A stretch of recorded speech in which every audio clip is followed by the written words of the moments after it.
Professional issues.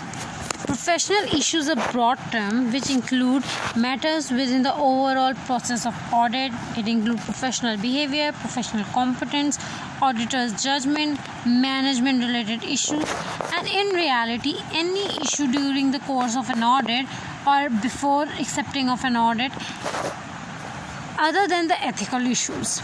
So the professional issues during the audit can arise during the acceptance stage, during the planning stage, during the evidence gathering stage, and last during the review stage. Professional issues during the acceptance stage can include competence issue, like for example you're accepting a client for which you don't have competence. Deadlines, you are accepting a client with the deadlines you can't fulfill. And third is fees, you are using unethical methods, you are using unfair fees to the client, so this is a professional issue. The second is during the planning stage. What are the professional issues? Like inadequate planning or no planning can give rise to professional issues. During the evidence gathering stage, either the inadequate evidence is gathered or a complex area is audited by a junior. And last stage, that is the review stage, inappropriate review is not done, or inappropriate person is doing the review, same person is reviewing, an independent person is not reviewing the working papers. So professional issues are in reality divided into 4 parts, that is arising from the professional behavior, professional competence, auditor's judgment, and management related issues. The first one is professional behavior, means compliance with laws and regulation. Professional issue can arise when the auditor is not complying with the laws and regulation like IESBA, or not complying with the firm's own policies. There are some rules and regulation given by a complying regulatory body, and there are rules and regulation the firm have created on their own, means the firm's policy. So if the audit partner, audit team is not complying with them, so it is a professional issue. Then the professional competence means the nature of service or industry we are accepting and the experience or the knowledge we have.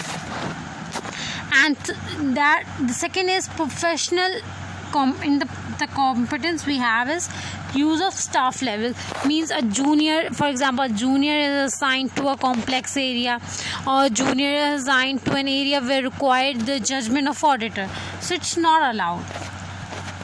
The third is auditor's judgment, making inappropriate judgment or involvement of a junior in case where the judgment is to be made.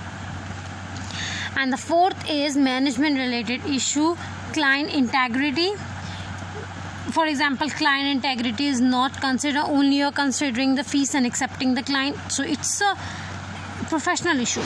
Now suspicious behavior, client having a suspicious behavior and you are not doubting it, not asking it, not questioning him back, is an professional issue.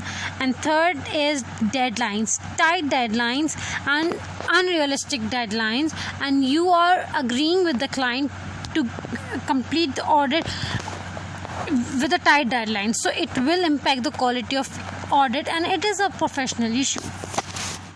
Today's topic is planning and audit. Planning usually comprises of 2 steps. The first is audit plan and second is audit strategy. What is audit strategy and what is audit plan? Audit plan is determining the procedures to mitigate the assessed risk, and the second is determining the appropriate sample size. Planning is a vital area of the audit, primarily conducted at the beginning of audit process to ensure that appropriate attention is devoted to the important areas. Potential problems are promptly identified, work is completed expeditiously, and work is properly coordinated. Now Now, audit strategy. Audit strategy generally means that the combination of audit approach to be used, resources management and allocation, timing of the audit, and the way how audit engagement is managed. Include the scope, the timing, direction, and resources of the audit. Now, at the simultaneously audit strategy is made, it will determine the scope. Means scope include applicable laws and regulation. Nature and complexity of industry will decide the scope of the audit. Then second, the strategy, we are going to decide the timing. Means the timing, a timetable if to be made, and we have to decide between the interim audit and the final audit.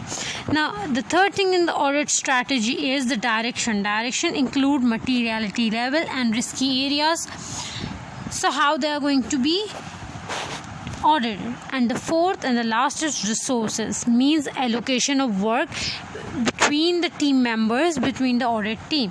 So audit strategy comprises of the scope, timing, direction, and resources.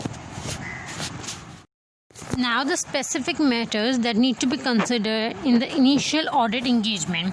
The first is consider any matters which were raised when the professional clearance was obtained.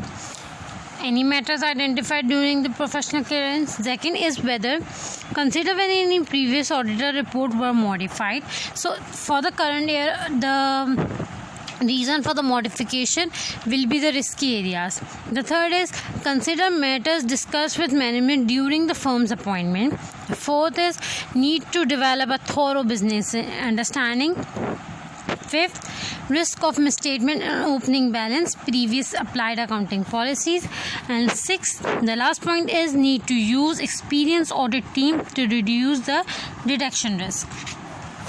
So during the initial audit engagement, when we are first appointed, or it's a normal part, so we have to consider certain matters identified during the professional clearance, reason for modification of the previous auditor report, discuss the matters discussed during the management during the appointment, need to get a thorough understanding of the business, risk of misstatement, the opening balances of previous accounting policy, and last, use the experienced team to reduce the detection risk.